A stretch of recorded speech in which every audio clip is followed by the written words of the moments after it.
It's noon here in Ventnor City, New Jersey, and our nation's capital, Washington, D.C. And this is CarEdge Live for Tuesday, April 22nd, with your hosts, me, Ray, who recently got his New Jersey driver's license this morning. Yeah, buddy. And, well, Zach wearing a really good-looking collared shirt today, dressing the part of a CEO, I'd say. How are you today, handsome? Doing fantastic. We have some insane data from a survey we conducted here at CarEdge on affordability, and I'm anticipating, Dad, fingers crossed, might be doing some more TV interviews soon, and I learned my lesson from wearing that hoodie. But today, Dad, we're talking about Mazda, we're talking about Nissan, and we're talking about the unthinkable, and we have a guest today who will be joining us in just a moment.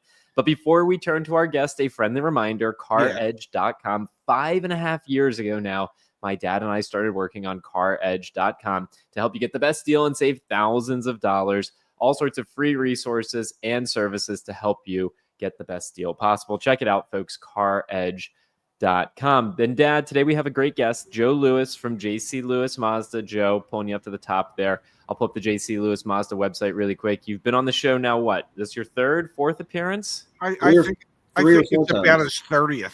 30th. Joe's been here 30 times. Joe, take a second to introduce yourself to our community for those who don't know you. And then let's talk a little bit about what you're seeing at your dealership, what's going on with Mazda. And then, Pops, I've got some Nissan news that we'll review with Joe as well. Yeah, Joe Lewis. I run the Mazda store with the JC Lewis Group. I've known Zach for what, couple of years now? Yeah, probably over 2 years now. Yep. And they've graced me with their presence of having me on the show a few times. Just glad to chop it up and talk about Mazda, prices, tariffs, all the above. Let's do it.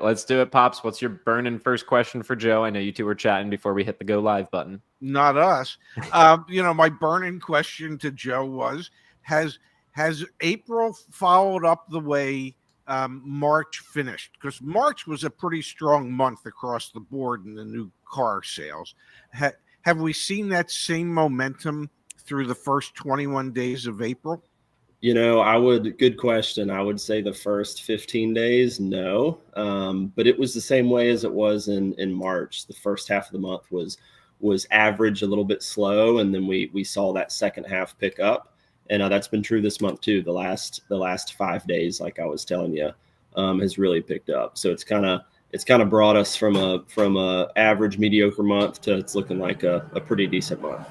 Give us the inside baseball, Joe. What's going on at Mazda? What's the inventory situation like for the brand, for you locally? What are you hearing in terms of price increases, new inventory coming? Give us the lowdown on the situation here with Mazda. So I'll try to attack that loaded question one bite at a time. I'll start off with the most positive. They did show us the new CX-5, the 2026 CX-5. It kept enough of those qualities in a CX-5 that everyone loves. So you can still tell it's a CX-5, but you can tell that it's definitely was thought out and kind of restructured. It's got a much bigger screen in the inside, much bigger sunroof. It's a little bit bigger, a little bit taller, a little bit wider, a little bit longer. So it has a little bit extra space. Looks really, really, really good.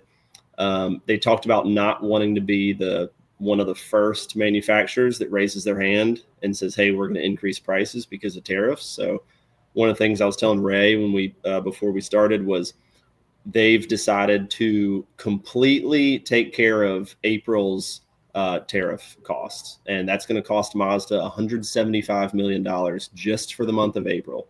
So they're doing that so that the dealer and consumers don't have to see any of that price increase. Now, they mentioned potentially taking care of some after that. So I don't know if that means they'll take care of May's or June's, but they did mention they're taking care of April's, and they don't want to be the first manufacturer to raise prices, which is a good thing. Wow, that's big. I mean, have we seen other manufacturers step up and eat almost $200 million in cost? I haven't seen that. We've seen, obviously, hey, we're not going to raise MSRPs. Manufacturers have said that. The latest news from Nissan that we'll spend some time talking about is they said to their dealers, hey, in June, get ready, MSRPs are going to go up. And obviously we've seen from Ford and Stellantis the employee pricing, but we know there's an end date on that. This is the first I'm hearing, Pops, of any of the manufacturers stepping up and saying, hey, for this period of time, imported vehicles, we're going to eat the cost. We're not passing it along to the dealer. We're not passing it along to the consumer. I think pretty much that's what all of the manufacturers have been doing so far. Yeah. Well, Dad, Volkswagen came out and said they're adding an import fee to the Monroney label. So I mean, not every manufacturer. So I guess Mazda wouldn't have to worry about being the first. I mean, Joe understands. Everybody understands that at a certain point, it becomes untenable for Mazda to continue to eat what the extra costs are for the vehicles that. I don't think they've got a free 175 mil a month on their balance sheets. Yeah, I'm pretty sure they don't. And so, have they made a strategic decision to add that cost as a cost of doing business, at least for the month of May, at least for April? Will it continue into May? Maybe it goes half the month, maybe it goes the whole month. But at a certain point, they're going to have to stop that. Joe realizes that. His customers will realize it too at a certain point. And the cost to Joe for those vehicles is going to go up. The MSRP for those vehicles ultimately will end up going up. And Joe's going to have to ask his customers to pay more for those vehicles at some point in the future. There's no way to avoid it if the tariffs stay in place. Yeah, and fortunately, we're in a position where we've got a very value-driven brand, so we're not starting out, on the opposite side where we're already priced high.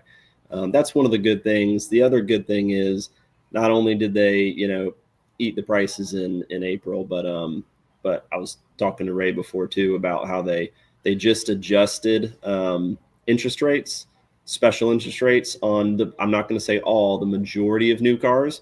On April 15th, they raised the majority of them 1 point. Wow. Which doesn't sound like a big deal, but when you go from 3.9 to 4.9, from 2.9 to 3.9, from 1.9 to 2.9, that adds up. So they said they're going to claw a little bit back there. They're going to reduce some of their marketing expense. And then they said from a corporate level, if it doesn't directly affect sales or service, customer facing, their bread and butter, they're going to try to cut as much out as they can just to they're trying to do everything they can to keep from having to relay that 25% onto the consumer, which I think is great. I want to pull up a comment here from Igor really quick. Zach, have you seen it yet on Volkswagen? No, so that's a good point. Volkswagen's come out and said, hey, this is likely what we are going to do. But the only manufacturers I think we've seen on this would be like Ineos, which is obviously a really small, more niche manufacturer, and Ferrari, which is obviously an incredibly low volume manufacturer. So we haven't seen, to your point earlier, Dad, manufacturers raise prices. Yet we have seen some manufacturers like Honda and Toyota float ideas of moving more production here to the United States. And then obviously here, Joe, what you shared with us from Mazda is kind of the unthinkable $175 million expense. But to your point, they're finding ways to build it back or find it back. And Dad, I want to give you the floor, but one quick reminder to our community, back on CarEdge.com, click on research, and then click on best new car deals. This is the incentive finder. So on the incentive finder, like Joe just mentioned, if we wanted to come here to Mazda and we did the CX-5 and we choose our trim, these get updated every single day and you can break it down for your location. So Joe's talking about finance and lease incentives and things like that. Check it out back here on the CarEdge website. We've got all those resources for you. Go for it, Pops. Well, what I was going to say is what Mazda is trying to do is probably what every manufacturer is trying to do. And it's a reminder that it's something that all businesses should do primarily in good times, not in bad. And what I mean by that is look at their expenses and see where they could cut expenses and look at things and say, it's important, but it's not that important. And so Mazda's trying to cut back some expenses in order to be able to afford to eat the increased price or cost of building these vehicles. I'm going to challenge you though, Pops, because it's just moving chess pieces on a chessboard. Keep me honest here, Joe, if you think I'm wrong. But raising the finance rate, the subvented interest rate by a point, it's just moving a chess piece. You spend 175 million here, you save. Also talking about To an extent, it is. I agree with you where you can have one car, call it, that's 0% for 72 months. People think, oh, 0% is great. Some people think, oh, well, I want to see thousands off MSRP. Well, if you take the 0% away, that 0% costs the finance company $5,000, $6,000, $8,000, and then you can take that rate away and say, hey, great, we've got a $7,000 rebate on this car. And then you got some people saying, oh, well, I don't want to pay 6-7% interest. And then some people saying, oh, great, $7,000 off MSRP. So you're right to an extent. It's moving chess pieces. My pushback on that would be they're not just moving chess pieces. They are relieving themselves of personnel that at this point are not essential. They're nice to have when you're making a lot of money, but they're unnecessary when you're suddenly spending an extra $175 million a month. That's what I meant by. Did Mazda do layoffs that I missed? Joe sort of kind of alluded to what if they it's didn't not say all layoffs, but they essentially said that if there's some sort of employee trip that they're going to plan for employees to Hawaii, stuff like that, they're going to cut out. If it's not directly affecting sales and service, they're going to cut out. Got it. Okay, I misinterpreted that. Okay, I understand. And I would suggest to you, Zach, that if just through attrition people leave and they're not necessarily essential, they're not going to be replaced at the moment until things stabilize and everybody has a better understanding of ultimate costs. Let's talk a little bit, Joe, about the inventory situation. What's your on-hand inventory look like? What's it look like for Mazda nationwide? The latest data we got from Cox Automotive actually showed a 10% decline in new car inventory month over month. We went from almost 3 million vehicles in inventory to below 2.7 million. So a tremendous decline month over month. What do you what's your experience on your lot, and what are your expectations? We're in the same boat here right now. I'm gonna pull it up so I've got some good data for you. But February, March, we had some of the highest levels of inventory we've ever had here. We just passed over the 200 car mark. That's new. 200. Wow. We had over 200 new cars on the ground right around. I want to say like end of February. I've got 142 right now.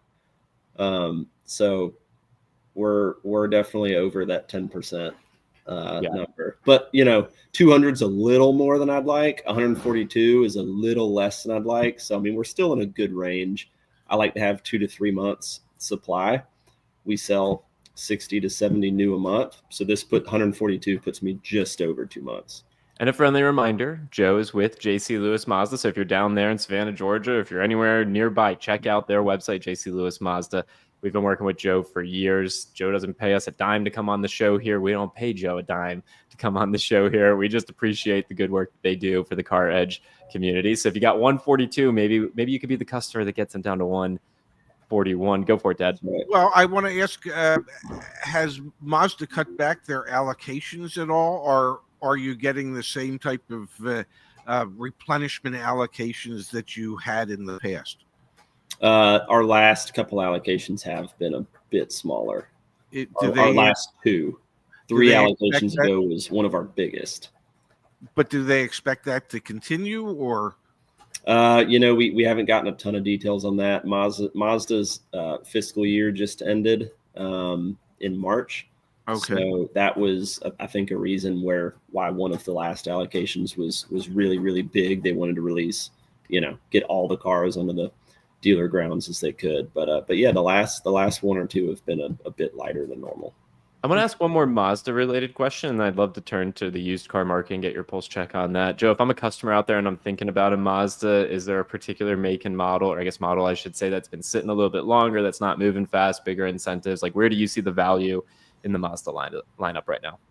Right now it's actually fairly level, I would say, across all of them. Let me pull up our incentive sheet. And we got Rich here asking as well. Thank you, Rich. Incredibly kind. We really appreciate what your favorite model is. We got to get that out of you as well. And earlier in the show, while you're pulling that up, Michael, thank you for the kind words. Dad, we both are wearing nice shirts. No one needs to know you put yours on about 30 seconds before we went live. No, it was about 3 seconds. 3 seconds. Yes. Joe, what's the value? What are you seeing? So what I'm seeing right now is CX30 has a lot of customer cash. So in particular, a premium, a carbon turbo, premium plus turbo, CX30 has $2,500 in customer cash. Mazda's not a big customer cash company, so you don't see that super often. So that's a really good one. And then CX70 has a lot of customer cash as well on the S trim level. So that's the high trim level. And then Rich's question, what's your favorite model? My favorite model is the CX70, the 2-row. It's basically a CX90 without the 3rd row, but they've blacked it out. I'm a big fan of no chrome blacked out, and that car in black or white with the red interior looks really good. Sounds awesome. All right, can we talk used cars for just a couple minutes? I know you've got a dealership to run, but can we pick your brain on what you're seeing in the used car market? Yeah. All right, so we had Laura Wehunt from Black Book, the Vice President of Data and Analytics, on with us yesterday. And for the first time since October of 2021, Black Book saw a price appreciation at the wholesale used car markets for all 22 segments of vehicles that they track, Joe. We've seen in our own data through our partnership with CarMax, for example, offers going up, customers getting more value for their trades. What are you seeing at your dealership? What's your pulse on the used car market? Where do things stand for you there? Yeah, we are seeing values either kind of level off or even go up. I think we're seeing a little bit of that. We're seeing more new car buyers than used car buyers, and I think that people start to feel that a little bit, kind of like they did with COVID. Maybe they're feeling the inventory shortage on new cars, but we're definitely seeing the value of used go up a little bit. And more new car buyers right now. I think seeing that tariffs are coming, I think the people that were thinking about buying in the next 6 months have kind of come forward a little bit. Yeah. So you're thinking that you're actually pulling ahead some customers prior to prices increasing. I think we are. There's a lot of people that are saying, "Hey, I still want to wait with all this uncertainty," but I think we are pulling some people forward. Are you having to step up on trades? Is that something you're talking about, whether it be at your dealership or through your group more broadly? Like, how are you thinking about that used car inventory? Oh yeah, always having to step up on trades. That's the name of the game and part of this business. But there's everyone wants more for their trade, and there's some customers that we can make a deal with, and some of them are saying they want what they paid for theirs a year ago, and obviously we can't do that. So you meet somewhere in the middle. Give it a couple more months. Give it a couple more months. If used cars keep appreciating, it could be like back during the pandemic when cars, a year later, what was it? Wholesale van prices, Dad, went up like 50% in a year. It was like better returns than Bitcoin that year. It was insane. Yeah, I wish I would have put all my 401k money in vans that year. Yeah, it was wild. I really would be retired. Yeah. All right, so I got one more thing for you, Joe and Pops, and then Joe will let you go back to your day job again. Joe Lewis from JC Lewis Mazda. We really appreciate you taking the time. We ran a survey, an affordability survey, and I'm going to pull the data up on the screen and get both of your reactions. You can see it right here. So we'll start on the left. If new car prices increase this much, then this percentage of consumers will not purchase a vehicle. So we surveyed our audience. We said, hey, are you already priced out of the market for a new car? And this is over 400 responses that we collected in the past 24 hours. 43% of new car shoppers said they are currently priced out of the market with prices where they are. If prices went up 5%, 65.4% of new car shoppers are out of the market. If prices go up 15%, 77.6% of shoppers are out of the market. Prices go up 20%, 82.3% of shoppers are out of the market. And if prices go up 25%, which is a very important number because that is the import tariff on new vehicles, 83.3%, leaving 16.7% of shoppers in the market for a new car. Joe, what do you make of seeing this data? Yeah, you know what jumps off the page for me there, and you did a great job highlighting in the shades of red. It looks like we need to be in the neighborhood of, under a 15% price increase is what I'm seeing, because that's where it really spikes up. And I think manufacturers are going to do everything they can to be on the low end of that spectrum as much as possible. But yeah, it just shows that after COVID, inflation, after everything we've seen, rising MSRPs of cars, affordability getting tougher and tougher for the consumer. I think we're in an interesting spot where it's already tough to afford a new car, and then with these tariff increases, it's to see it get even tougher is going to be a really big squeeze on the consumer. So I'm hoping just like all of you consumers are, that the manufacturers take care of as much as possible, because it's already a tight squeeze.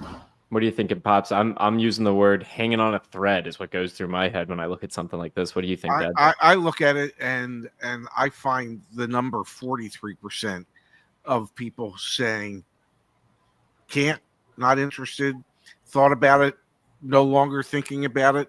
That to me is a scary number when nearly 50% of the population has said to themselves, we are no longer in a position to even consider purchasing a new car.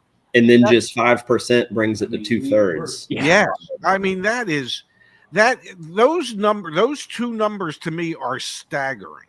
And it really points out the chasm between the haves and the have-nots in this country. 80 at 25%, there's 16% of the population says we don't care. We make enough money that we don't care. Well, that's the haves. The rest of the population is going, can you lend me a couple bucks till next Wednesday? So that to me is those numbers just are frightening when the chasm between those who can afford to do things and those who can't is that wide. Let's look at used cars really quickly. And then, Joe, I know you got to go run your dealership, but let's come over here. If used car prices increase this much, then this percentage of consumers will not purchase a vehicle. 37% of those that we surveyed are already priced out of the used car market. If prices go up by another 5%, and just from a methodology standpoint, folks, what we put in front of people was the average price of a used car right now and the average monthly payment of a used car right now. And then we showed that at a 5% increase, 15% increase, 25% increase. If prices go up by 5%, 59.5% of respondents said they would opt out and not purchase a used vehicle. 15% price increases yield a 73.7% opt-out rate, so you'd only have about a quarter of the market still there. At a 20% price increase, 79.3% of consumers opt out of buying a used car, and at a 25% increase, 82.4% of consumers opt out of buying a used car. And Joe and Dad, what a fun line for me to say. Joe and Dad, we also asked in this survey what your household income was. So we have household income ranges, and we will be producing a report that comes out tomorrow that actually shows this broken down by household income, because that paints an even more dire story for those with an under $75,000 household income, for example. These numbers are just, alarming to say the least. But yeah, you can see here more than a third of consumers priced out of the used car market, Joe. And if prices go up by 5%, you take 6 out of every 10 would-be used car shoppers, and you take them out of the market. Yeah, it parallels with the new car diagram that you've got on the left, but this one's just a few points lower on each price increase. So I think it goes along to what I was saying earlier is everyone feels the pain right now, but hopefully it's on the lower end of that scale. Definitely. And the sad reality is, after speaking to Laura Wehunt yesterday and just looking at auction results for the past several weeks, it won't be long before we hit that 5% number on used cars, because we've seen it reflected in offers from others out there, Carvana, CarMax, how much they've increased their offers on vehicles in the last 30 days. A perfect example was on a Clubman that I once owned. They increased their offer 14.5% in less than 6 weeks. As Joe would tell you, that's not sustainable. But if that continues to happen, a 5% increase in used car prices is almost guaranteed. Yeah, certainly seems that way. Well, hey, Joe, thank you so much for taking the time with us. Again, everyone, Joe is the general manager over at JC Lewis Mazda. So if he can help you out with anything, let him know that CarEdge sent you. They're down there in Savannah, Georgia. We've been working with Joe and his team for years. There's no quid pro quo here. There's no money changing hands. He's just a good guy, good family-run operation. We really appreciate Joe joining us and taking some time. So, Joe, thank you so much. Thanks for sharing your insights, and I'm sure we'll talk to you next month. Thank you all for having me. Yep, thanks, Joe. Take care, my friend. Well done, Pops. That's always fun. Yes. Always fun. Yeah, that data that we just had up on the screen, we're going to slice it and dice it by household income. We'll produce a video over on the main CarEdge channel, and we'll be talking about it here tomorrow as well. I think it puts into perspective. Hanging on a thread, Dad. That is really like the car market is hanging on a thread. That is how I think of it. Yes, and it's only going to get worse before it gets better. Seemingly things could change tomorrow, but if things go in the direction that they seem to be going, and we're talking to people in the field, we're talking, and I want to be clear, we also have some other reports from our community, right? Here's from Barron. Appreciate you, Barron. I was in Idaho. Subaru dealer says 200 Subarus in inventory. No, none of them are tariff affected. 0% financing for 72 months. So yeah, this tariff brouhaha is BS. All right, there's some insight from Idaho, but I think the general consensus from everyone we talk to is that these tariffs are going to impact new car prices. They have already sparked a dynamic within the used car market, which is not good for affordability. And then the study that we just conducted was essentially asking the question, well, if these impacts do happen, what changes in buying behavior? And the data we got is scary. Yes. And the scariest part of it was the percentage of people that have already taken themselves out of the market because things are unaffordable. So at least to them. And I'm telling you, it's really a tale of two cities. Those who can afford to still participate, and those who would like to but know they can't. And that to me is the scariest part.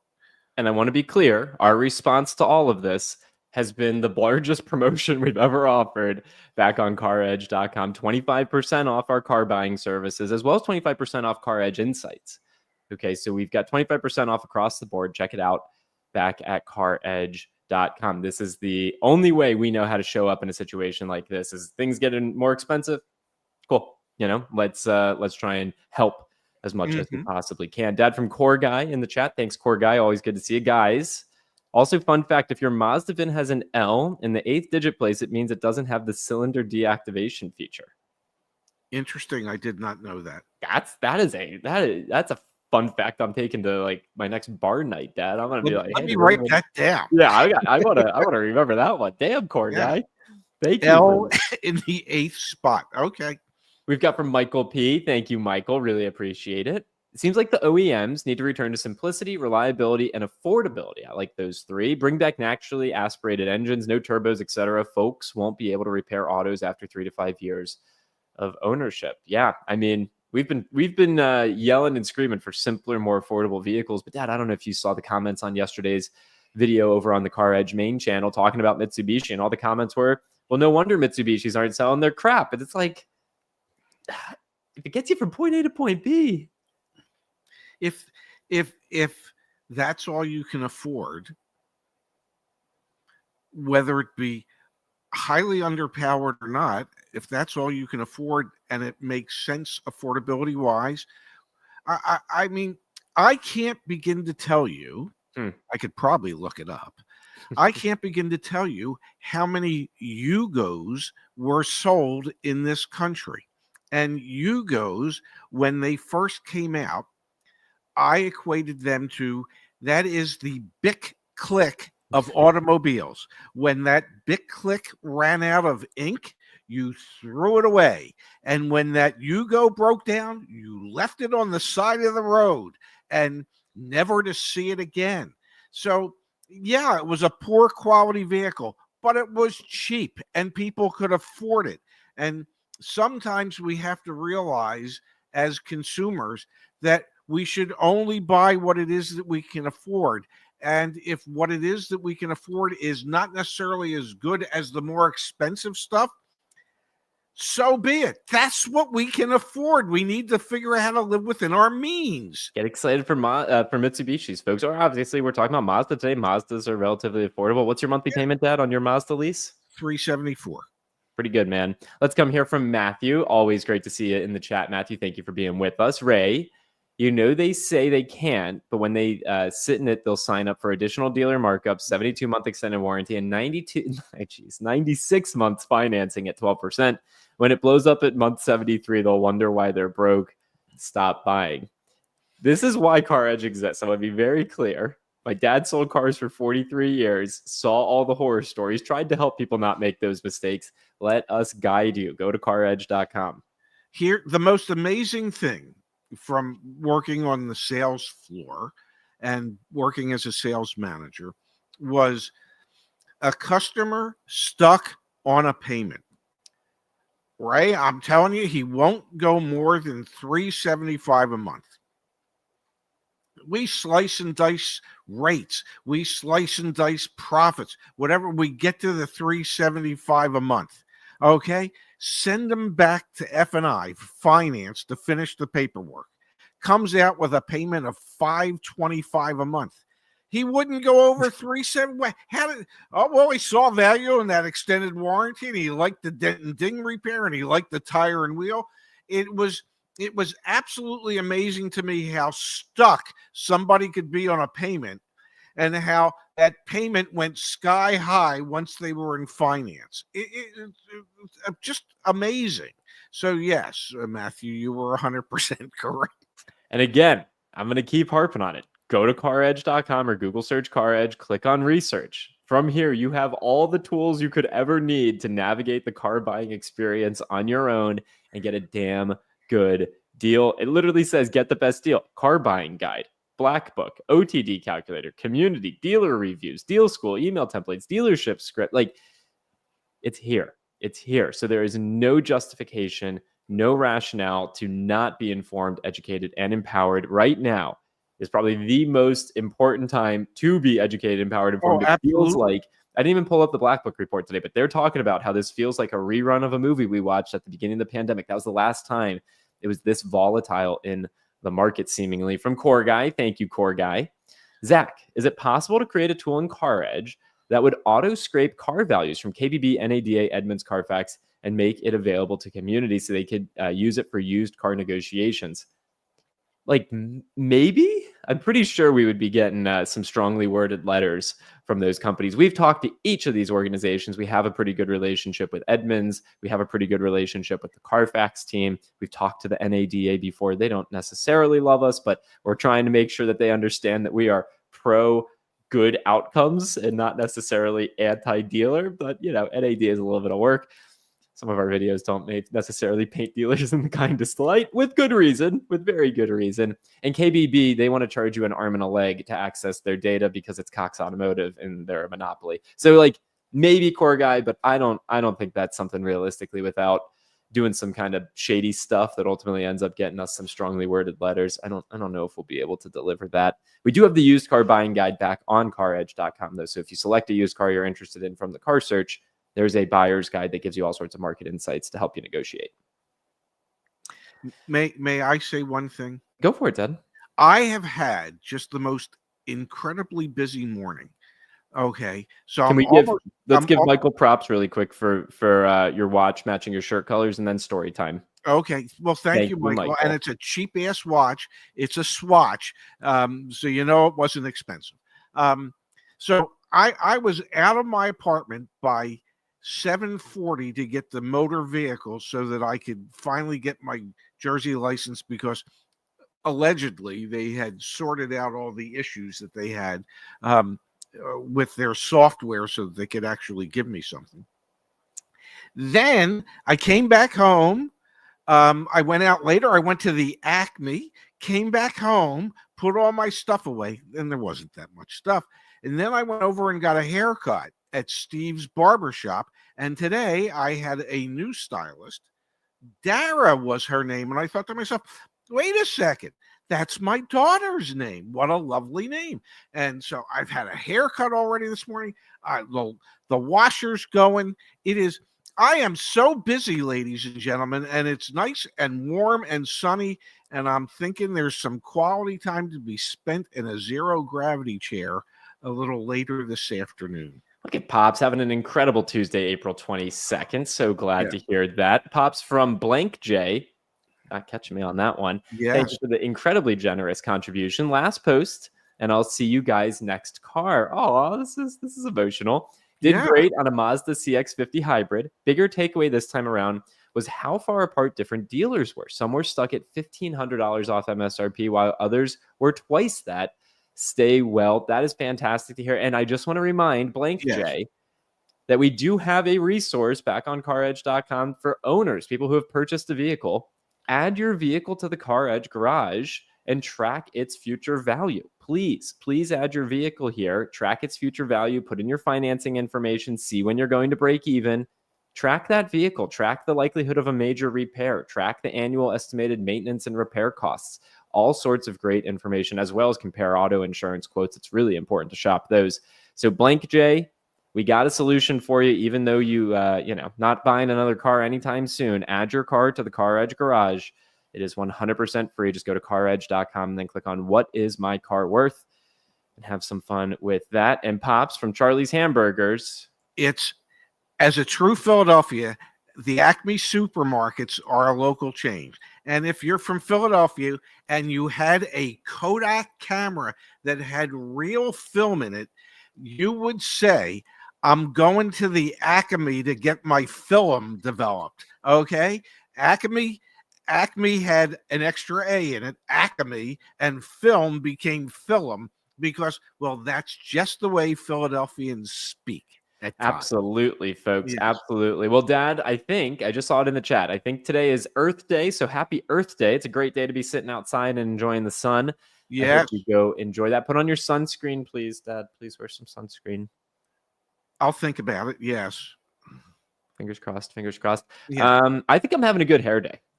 No, for you, yeah, you look good today, buddy. That shirt, good. Yeah. No, you know. Listen, even with bad hair days, my God, yeah, absolutely. Even with bad hair days, you look good because you have hair. And then if anyone in our community is interested, so I did a coaching certification. I'm really interested in becoming an executive coach. And I've got 2 clients right now, 2 entrepreneurs that I'm working with and mentoring and coaching.